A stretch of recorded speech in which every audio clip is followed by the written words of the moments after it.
seek what's right, what's just, and what's truth.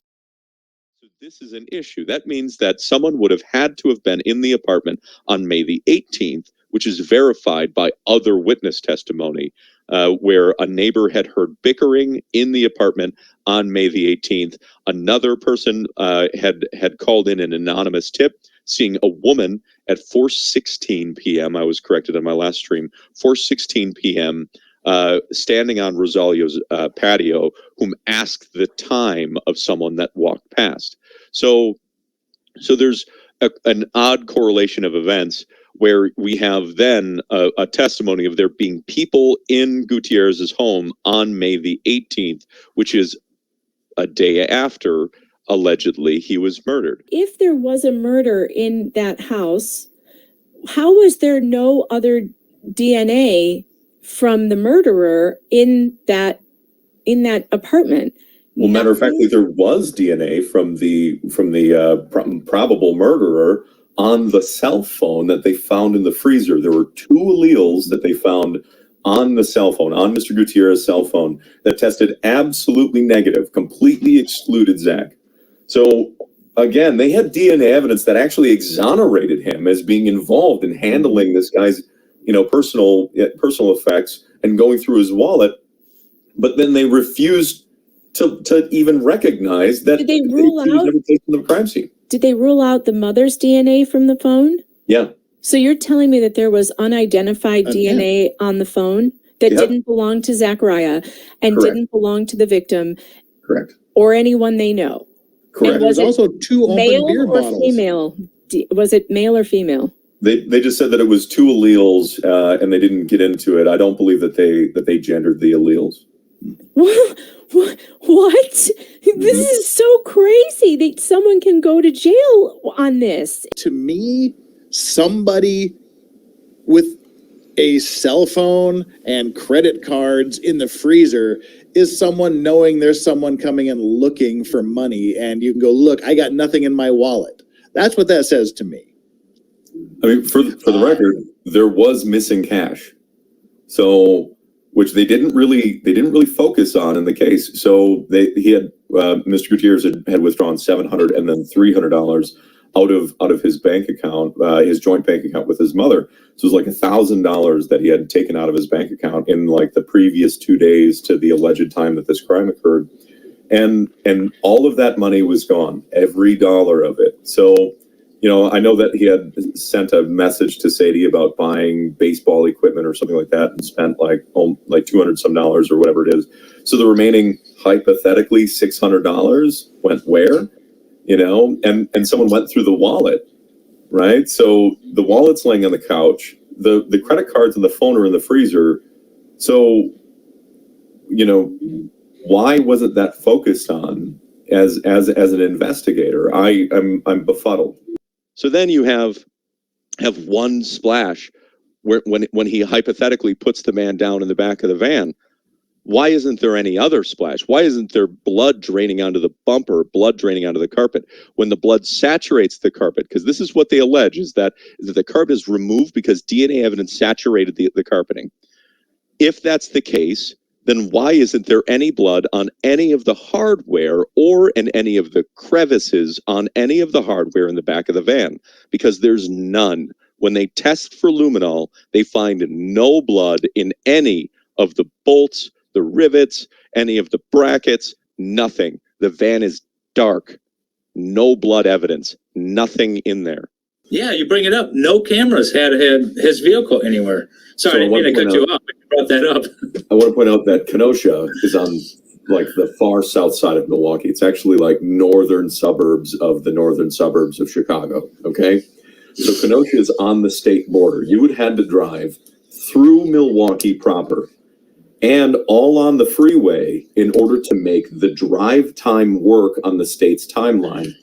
So in order to be completely off grid, you would have had to take back roads and city streets and completely avoid all gas stations, all convenience stores, anything that might have had a camera active, which included the news, because there's like weather and traffic cameras on the interchanges in Milwaukee that can see all the traffic driving through. They found no footage of my brother driving his van down to Kenosha at all during that evening. Anywhere. Zero evidence. So it doesn't make sense. Not only would it take an extra half hour to an hour to try and avoid all cameras to drive from Kenosha or to Kenosha, but it would have taken just as much extra time with a body in your trunk all the way back up, winding through to avoid those cameras. They didn't have a case. It didn't exist.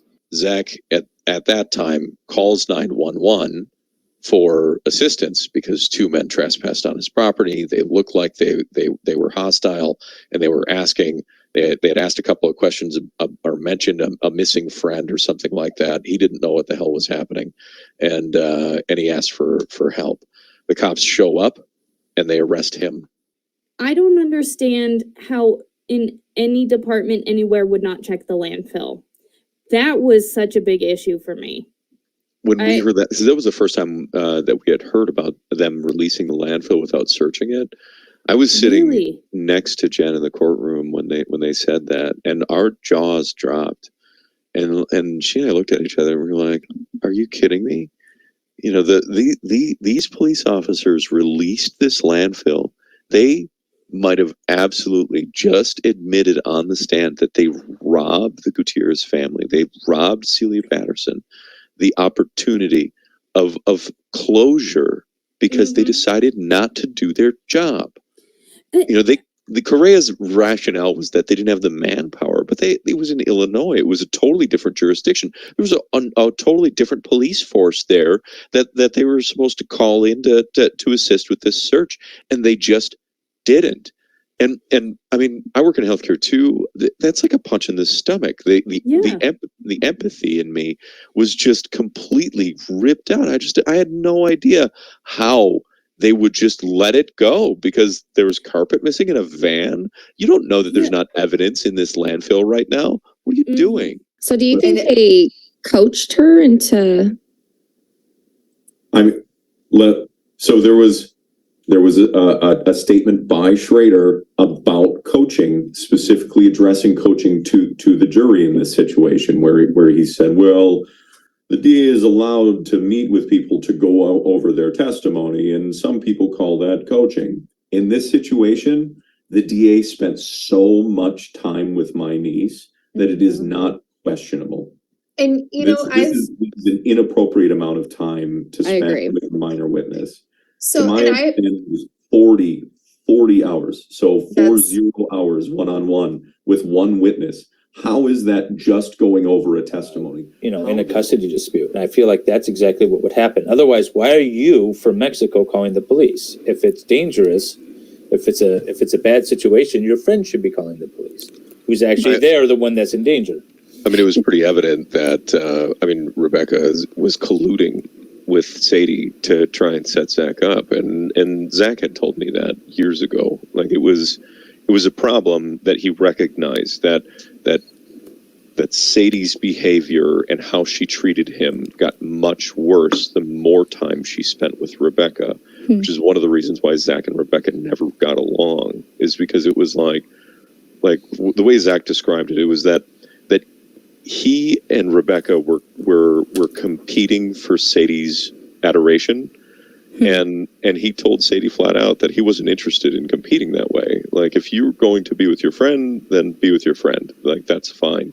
And I'll go do my own thing, but that's not how I want a relationship to be. Like, he's not against her having friends, but he isn't comfortable with trying to compete for her love, attention, and time if it comes to that, if that makes sense, right? And it wasn't a healthy dynamic. So with that, you know, the person that irks Zach the most, the person that has created the most friction in their relationship, is the one that she trusts with the children when she goes to Mexico to then call the police. Of course it's a setup. Of course it was set up like that, like a domino, to try and elicit a response, to try and set him up for that failure.